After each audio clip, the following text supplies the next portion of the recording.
Get some!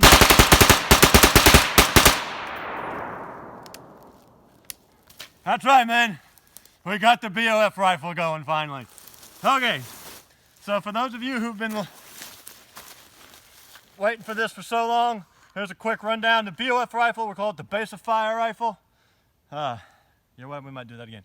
Let me put those back in. We call it the base of fire rifle. It's an NFA runaround. The NFA is the National Firearms Act. I think it passed in 1934, which was an unconstitutional power grab by the federal government to deprive us of what George Washington called our God-given right to the weapons of the infantry, so that the militia wouldn't be as effective. Don't get scared by that militia word. It just means you defending your faith, family, freedoms.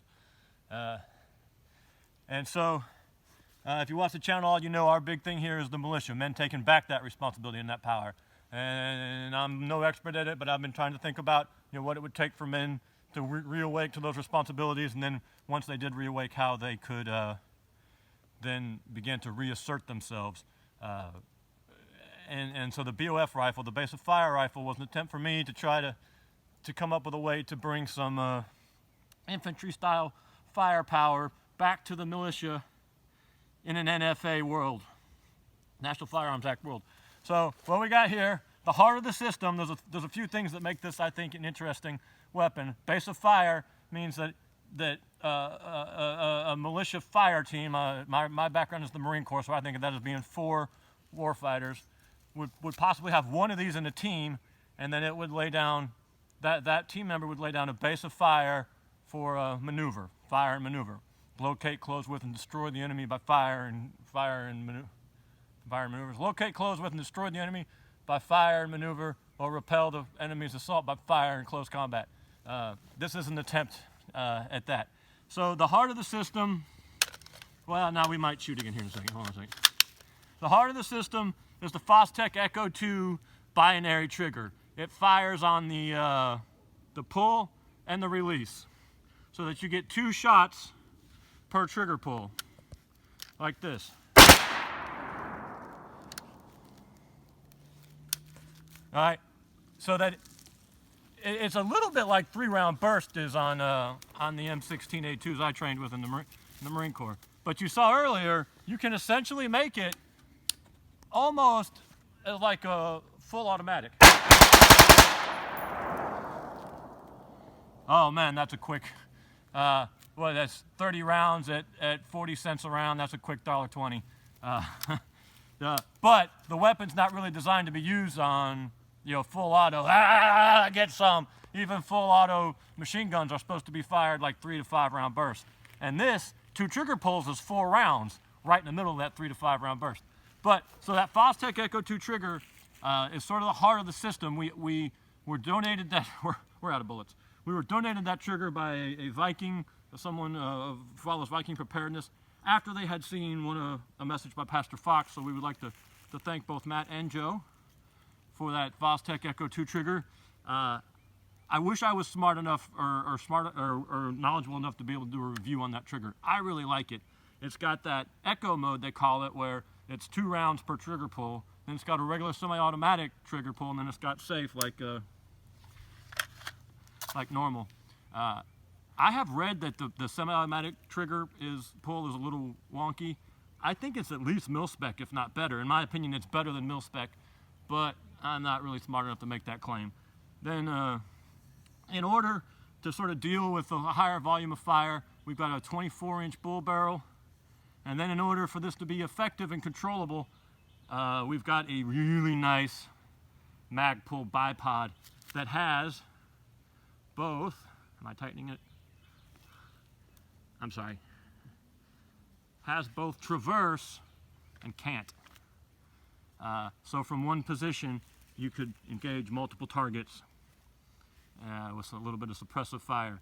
I went ahead and put an optic.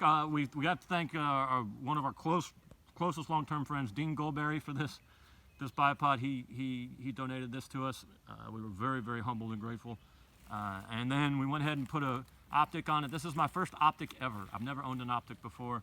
It's a Crossfire. It's a Vortex Crossfire 2, which we have to thank Practitioner Bones for. And Practitioner Bones is another real good close friend of the channel.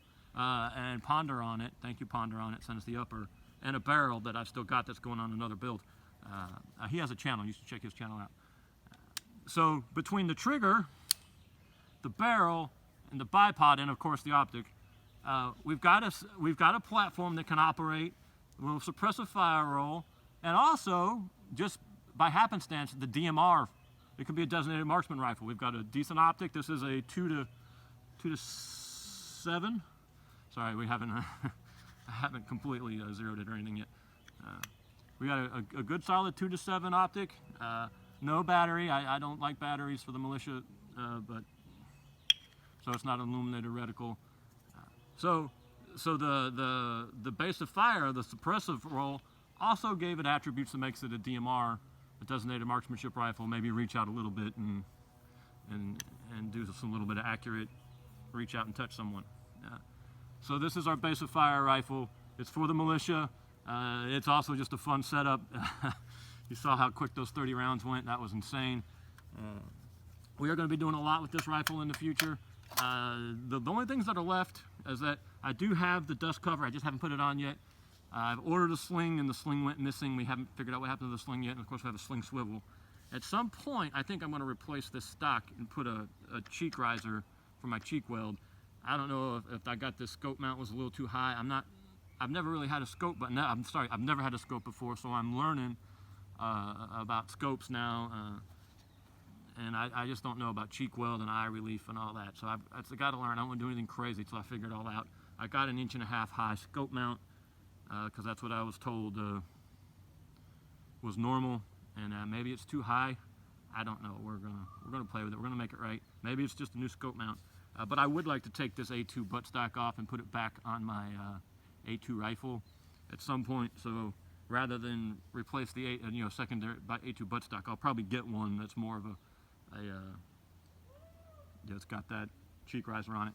The rifle appears to weigh 11.5 pounds fully loaded. I just put it on a bathroom scale, so I'm not sure how accurate that is.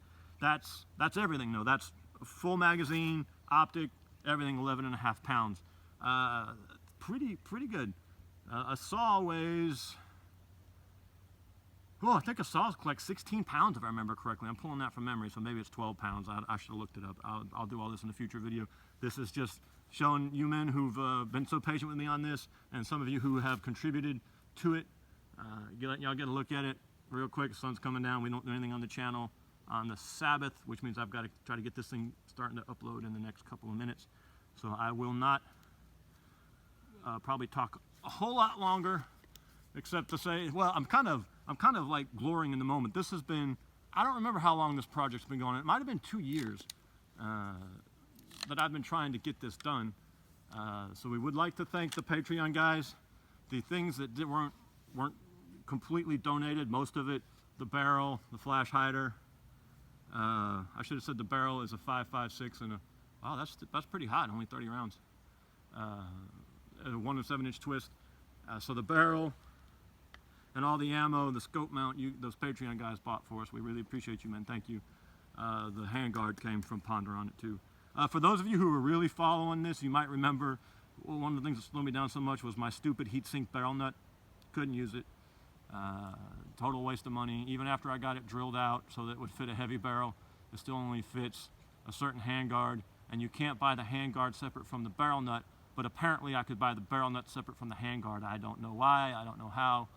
I just shook my head and used the handguard we had that came from the upper from Ponder on it. So there you go, man. We got our first weapon in our NFA Run Around Militia series. It's the base of fire rifle for both suppressive fire, for fire and maneuver, as well as a little designated marksmanship roll. You're going to be seeing more of this thing, and hopefully soon we'll have the slings figured out. Although I think I want a saw sling now that I know that it's 11.5 pounds. Thank you, men. We appreciate you.